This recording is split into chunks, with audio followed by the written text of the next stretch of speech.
ரமலான் திருநாள் வாழ்த்துக்களுடன் நம்ம ஒரு தமிழச்சி. இன்றைக்கி நம்ம பார்க்க போகிற ரெசிபி ஷீர் குர்மா. வாங்க எப்படி செய்கிறதுன்னு பார்க்கலாம். ஃபஸ்ட்டு இது செய்ய தேவையான பொருட்கள் என்னென்னு பார்க்கலாம். நான் 1/2 லிட்டர் ஃபுல் க்ரீம் மில்க் எடுத்திருக்கேன். நீங்கள் நார்மல் பால் கூட எடுத்துக்கலாம். இது சேர்க்குறப்போ இன்னும் ரொம்ப டேஸ்ட்டாக இருக்கும். இதை ஃபஸ்ட்டு நல்லா ஹீட் பண்ணி நல்லா சுண்டை காய்ச்சிக்கலாம்.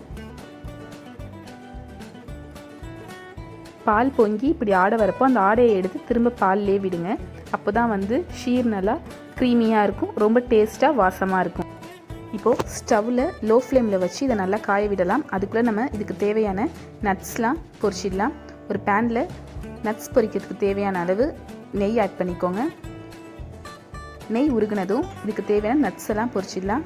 நான் கொஞ்சமாக முந்திரி பருப்பு, கொஞ்சமாக பிஸ்தா, சாரப்பருப்பு, உலர்ந்த திராட்சை, அப்புறம் பாதாம் இதை நைஸாக கட் பண்ணி பொரிக்கிறேன். சாரப்பருப்பு இதில் ஆப்ஷனல் தான், விருப்பம் இல்லாதவங்க அதை ஆட் பண்ண வேணாம். இது நல்லா பொரிஞ்சு வருது. இது நல்லா கோல்டன் கலர் வந்தோன்னே இதை நம்ம எடுத்துடலாம். பாருங்கள், நட்ஸ்லாம் நல்லா பொரிஞ்சு வந்திருக்கு. இப்போ நம்ம அதை ஒரு பிளேட்டில் மாற்றிடலாம்.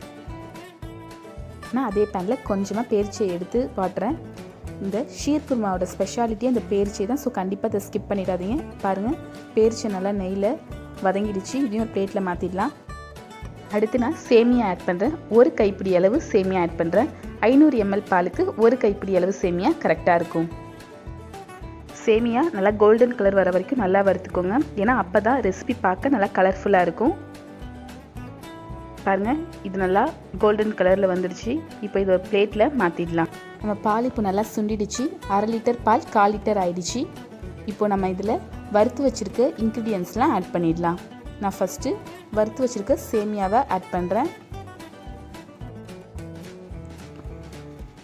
சேமியா ஆட் பண்ணிட்டு நல்லா ஒரு தடவை மிக்ஸ் பண்ணுறேன். அடுத்து நான் 50 கிராம் சர்க்கரை ஆட் பண்ணுறேன்.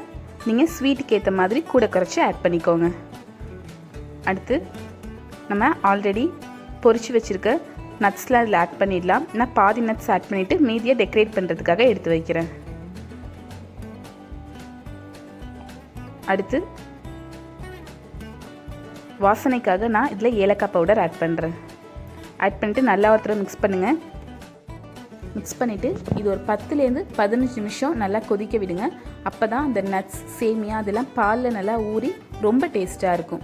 நான் கரெக்டாக இதை 10 நிமிஷம் வேக வச்சுருக்கேன். பாருங்கள், நம்ம ஷீர் குர்மா இப்போ ரெடி ஆகிடுச்சு. இதை நான் டெக்கரேட் பண்ணி சர்வ் பண்ண போகிறேன். ஸோ இது ஒரு அழகான பவுலில் எடுத்துடுறேன். ரொம்ப ஈஸியாக நம்ம ஷீர் குர்மா ரெடி ஆகிடுச்சு.